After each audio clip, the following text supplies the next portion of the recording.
Welcome to the M&A Unplugged podcast. Our mission is to help you be better prepared for your business acquisition or sale. Being prepared will ensure you maximize returns and minimize risks. This is M&A Unplugged with your host, Domenic Rinaldi. Welcome back. I'm Domenic Rinaldi, host of the M&A Unplugged podcast.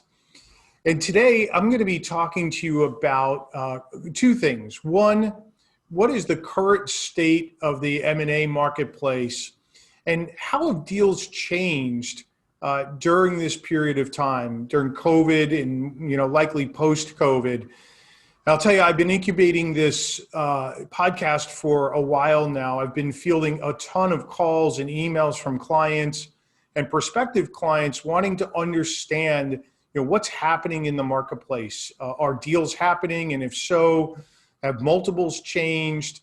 And I'll tell you, I wanted to wait until we had the election behind us, so we had some concrete information about where things might head, especially from a tax perspective. And I think we have more clarity today as I sit here middle of November that it looks like Democrats obviously have gotten the White House, and it's likely that the Republicans will win the Senate races that are still to be, the runoffs that are going to happen in Georgia.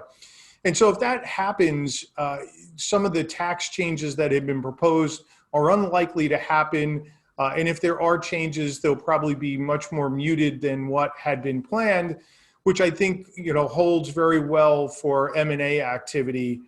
So I'm going to get into what's happened in the marketplace from our vantage point this year, what we see for next year, and then the things as buyers and sellers you need to be thinking about and contemplating as you're looking at doing deals, because the landscape has definitely changed, and there are things that you need to take into consideration as you move forward and look to do deals. But before we get into today's episode, if you want to avoid the common deal pitfalls and the risk of losing substantial dollars, you really need to know how ready you are to buy a business. Because I believe proper preparation is so critical to deal success, we have published several free resources to help you be better prepared. You can access these resources on our website at k2advisor.com/resources. That's K, the number 2, advisor.com/resources. Being prepared is critical to ensuring that you maximize revenues and minimize risks. Thank you for being here and hope you enjoyed today's episode.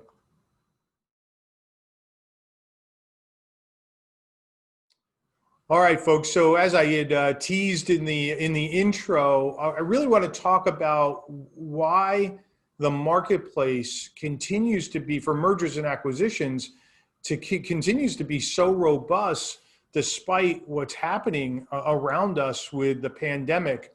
And one of the clear indications that I'll point to, if we look just in our firm, and our firm happens to be a larger M&A firm, we do a lot of deals on an annual basis across a broad range of industries.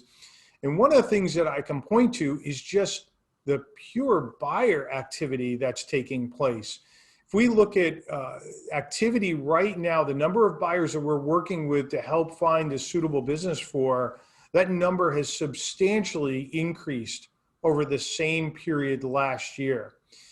And so with that many buyers in the marketplace, you're sure to have a good, healthy flow of deals, whether it's healthy deals or distressed deals. You're going to have a good, healthy flow. And I predict that now that the election is behind us and likely some of the tax changes will not happen, or they'll be much more muted, that this level of activity will clearly continue into next year. So why has it stayed so robust? Well, first, you have the cost of capital. The cost of capital is so low. Interest rates are at historically low levels. So it's so cheap for buyers to go out and secure loans to go make acquisitions. And lenders have stayed very active. The capital markets are wide open. Lenders, while being more cautious and wanting to look at deals more carefully, are not shying away at all from acquisition loans. And so, you combine low interest rates with the capital markets being wide open and the number of buyers in the marketplace, being up substantially, makes for a really robust M&A marketplace. Now, we have to have a good number of healthy deals on the other side, healthy businesses to be acquired, but at least the buyer activity has remained very strong. And you have on top of that, I haven't even talked about all of the private equity groups and the amount of money that was raised just prior to COVID that, is still sitting out there on the sidelines waiting to be deployed. And so you have all that money sitting in the coffers of private equity groups, strategics, companies who have done well, holding on to cash on their balance sheets. So everybody's poised to go do deals if they can find the right ones. And I'd say the two most active buyers in the marketplace right now appear to be strategics, companies who are looking to grow through acquisition, and small investor groups or high net worth individuals who have been dislocated and looking to go out to do transactions. But I mentioned earlier that there is a shortage of good businesses. And so it's really a tale of haves and have-nots when you're looking at business opportunities. You have companies that during the pandemic have done incredibly well. We're seeing businesses who are experiencing 200, 300, 400% increases in their revenues because they happen to be at the right place at the right time. Fortunately, we're seeing the opposite end of that coin where there are businesses that are really struggling to stay afloat. And hopefully, as a vaccine gets introduced and things can maybe get back to normal, we'll start to see some of those businesses recover and get back to some level of normalcy. And I think if that happens, when you combine that with the number of buyers that are in the marketplace with healthy or recovering businesses, as long as interest rates stay low, which it seems like they clearly will, and the capital markets remain open, we'll have, I think, a very robust mergers and acquisitions environment going into 2021 and maybe even well beyond that.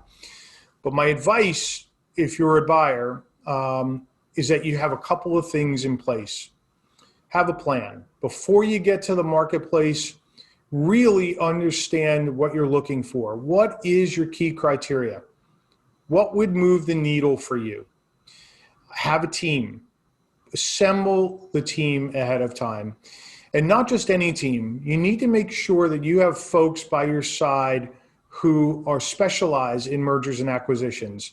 An attorney, an accountant, an M&A advisor, consultants, whoever it is, but make sure that they have substantial mergers and acquisitions experience. Because when I get to the next topic, which is how you're looking at deals, you're going to need that experience probably now more than ever. Have your debt and your equity source. With so many buyers chasing so few deals, if you get into a deal and you don't have some of those things already accounted for and you're scrambling to figure out your debt and your equity, you could very well lose that opportunity. We just saw that happen with a client where they didn't move fast enough, and sure enough, the seller had a number of parties coming after them, and the seller abandoned our buyer and went to the next seller because our buyer just wasn't prepared to move quickly enough. And it was too bad because it was a great opportunity. Efficiency. I am probably pretty famous for saying you need to move fast during deals. I'm changing that to you need to be efficient, and because you need to be very careful with what's gone on, and even with a healthy company, you really need to dive in and figure out, what are the future prospects. They might be very healthy because they're a benefactor of what's happened with COVID, but if we get to a post-COVID environment, what's going to happen? What's going to settle in? And so really understanding post-COVID environment, both for healthy and unhealthy companies, is going to be important. So you still need to move quickly and efficiently, but be very careful. So what's changed? How should you be looking at deals differently than maybe you were looking at them before? Because some things have clearly changed in how we can even, visit deals and look under the covers and taking tours. So first and foremost is looking at what I call your COVID financial analysis.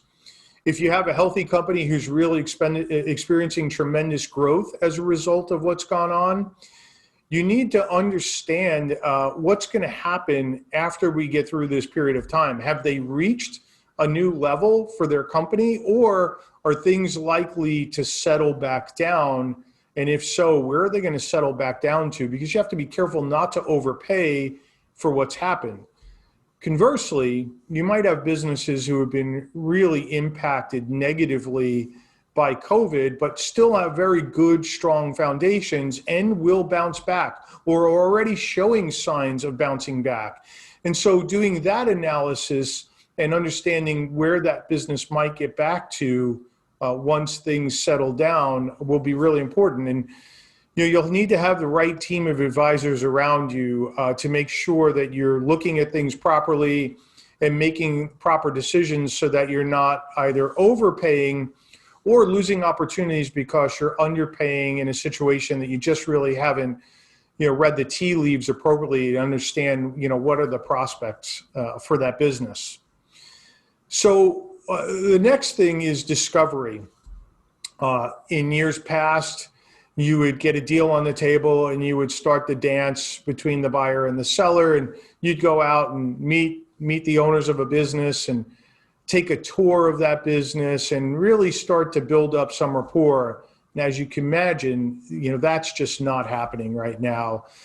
People don't, want to get together the way they did before, or if they are, it's in a very limited capacity. So building a rapport during deals has become a bit of a challenge, but I'll tell you that you can't forego it. You can't just say, all right, well, building rapport is just something I can't do. You have to do it. It's so important for the buyer and seller to really build some sort of a rapport and get to know each other, because it's the surest way that a deal will get done, because every deal hits a speed bump. And when it hits a speed bump, you need to know, and you need to have that foundation to work through it with the other party. And without that rapport, chances are that deal's going to die. And so you have to work harder, whether that's Zoom meetings, virtual meetings, FaceTime, whatever it is, but any way you can to have touch points, even if they're virtual touch points, so that you're getting to know each other and understand what each party really sees as a win-win outcome of a transaction. Discovery just has to be done differently.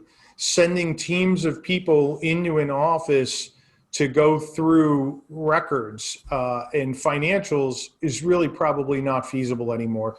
It might be in certain situations if you can get in there after hours or on weekends when nobody else is around, and there's no concern that anybody could infect a workforce, or any chance of COVID being transferred if that risk exists. So doing discovery through a virtual data room, and this is where good M&A advisors and M&A attorneys and accountants can really come in and help, because you can do a lot virtually through virtual data rooms, and really understanding how to leverage that.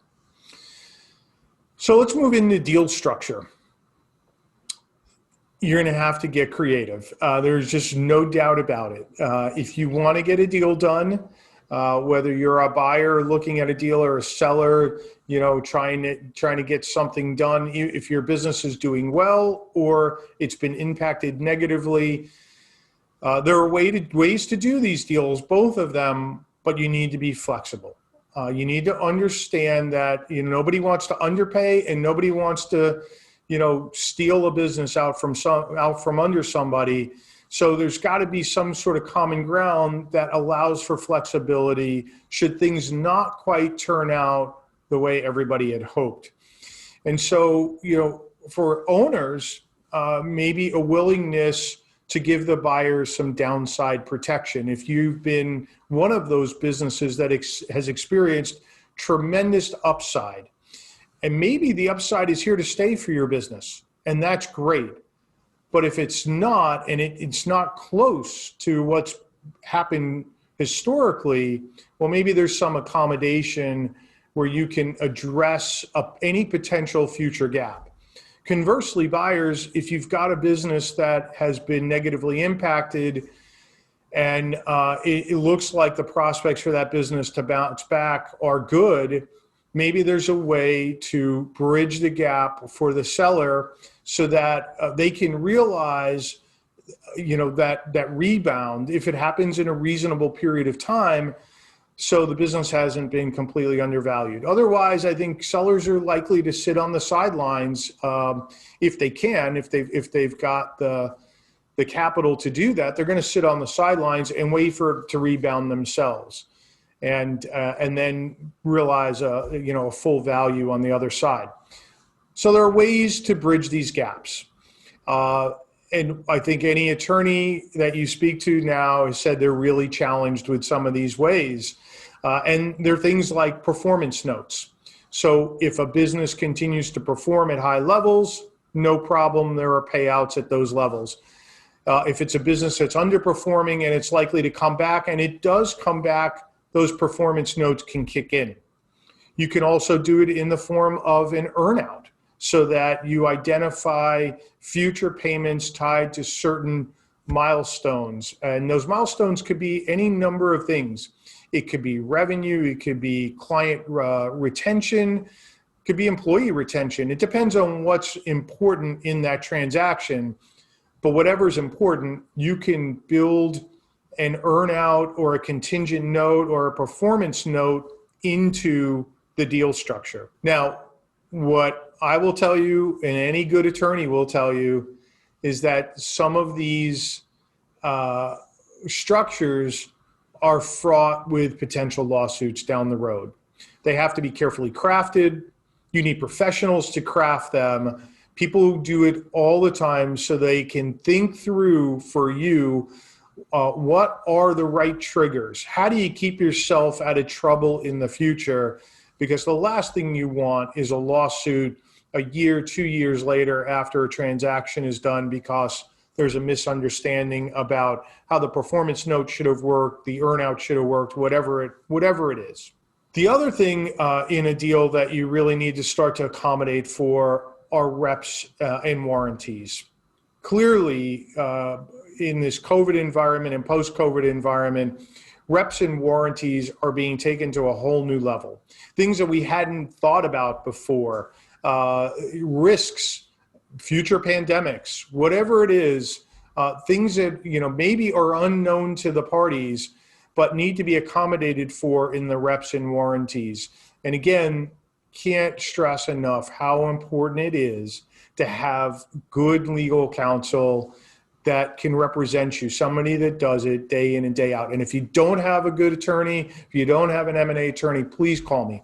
Please call our firm. We're happy to refer you. We have dozens and dozens of tremendous M&A attorneys that we can refer you to.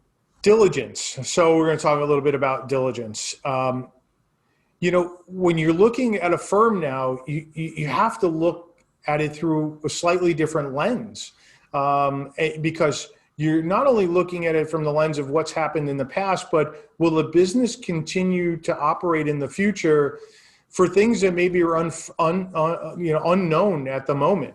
So, what are the cyber protections in that business? Does the business have IT redundancy? How is it handling remote work capabilities and virtual employees? Does it have the infrastructure in place, or at least the foundation that you can take to the next level? Did the previous owners build business continuity plans? So if there are, minor or major disruptions, everybody understands how they'd operate in that scenario and what they would do. Your business interruption insurance is going to come into play big time. I think more and more people are going to be looking at that sort of insurance as a safety net should the unforeseen happen.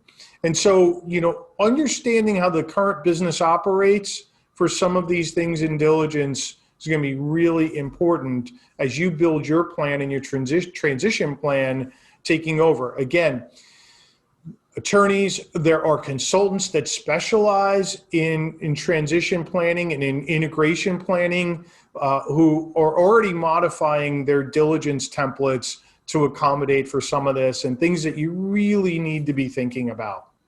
I really believe that the M&A market is going to continue to be very robust. I think we're going to see a healthy number of transactions continue to happen in 2021 and beyond. I think if the capital markets stay open, interest rates stay low, businesses start to rebound, growing through acquisition is one of the best ways to grow.